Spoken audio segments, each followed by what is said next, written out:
Apple recently released a high-yield savings account. In order to get access to this account, you have to have Apple's credit card. So the question pops up, is the Apple credit card worth it in 2023? Apple's credit card isn't for everyone, but right now is one of the best times to get Apple's credit card. This is because Apple's credit card usually doesn't have a welcome bonus, but they have one right now that is available until June 6, 2023. If you sign up using the link down below, you'll get $75 after making a purchase within the first 30 days. There is no bonus for Apple Savings account. Fees are one of the first things I look at when it comes to credit cards. And I'm proud to announce that the Apple Card has no fees.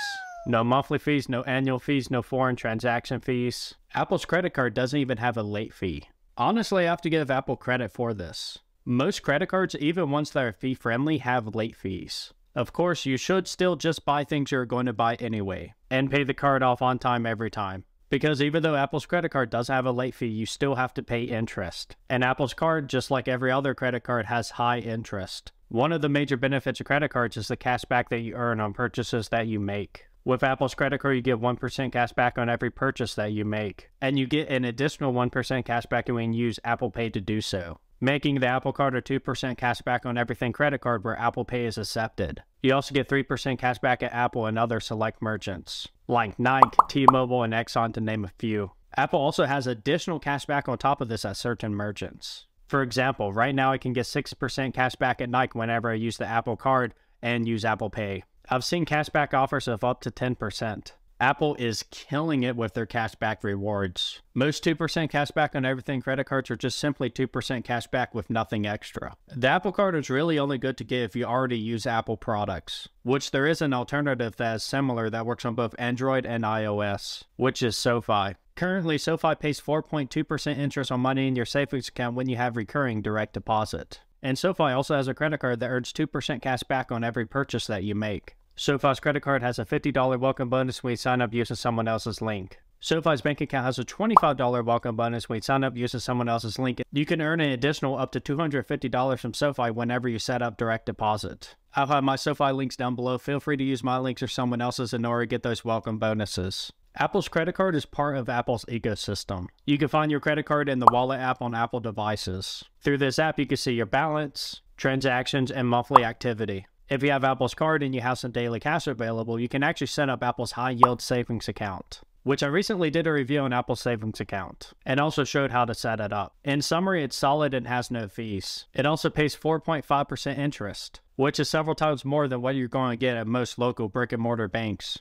and more than what many online-only banks pay. And my favorite part about the savings account is that you can have your daily cash that you earn from the Apple Card automatically put into the savings account, making Apple's credit card, when combined with the high-yield savings account, a true set-and-forget-it credit card. This could be a great way to get people into building their savings. I view this as a good thing because there are too many people in America who do not have enough money in their savings account to cover an unexpected $500 expense. So I'm definitely a fan of what Apple is doing. You also get advanced fraud protection, which changes your security code periodically to keep your virtual card number safe. In the Wallet app, you can also see the total amount of daily cash that you have earned, which I find pretty cool. Overall, Apple has a high-quality app. The Wallet app is also higher quality and better than what you're going to get with the majority of credit cards. And it's Apple, so as time goes on, they're probably going to continue to add to it. The Apple credit card is great, but there are some cons. My biggest con of Apple's credit card is that they send you this. Apple literally sends you a titanium credit card, a nice, aesthetically pleasing credit card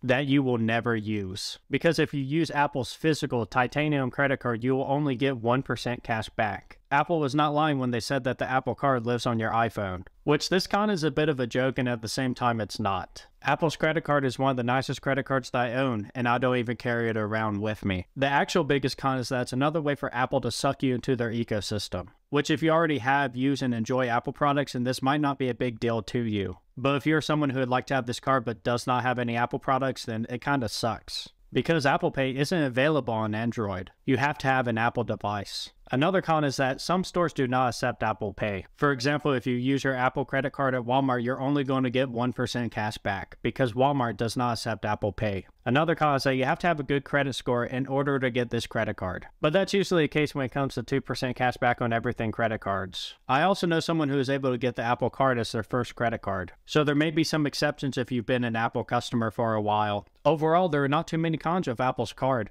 but some of them may be deal breakers. In conclusion, Apple has a top tier 2% cash back on everything credit card. If you mainly shop at places that do not accept Apple Pay, then you'll only get 1% cash back. Overall, I would recommend Apple's credit card and also recommend their high yield savings account. The quality is high, there's no fees. If Apple continues doing what they're doing, Apple could very well end up becoming the king of online-only banking.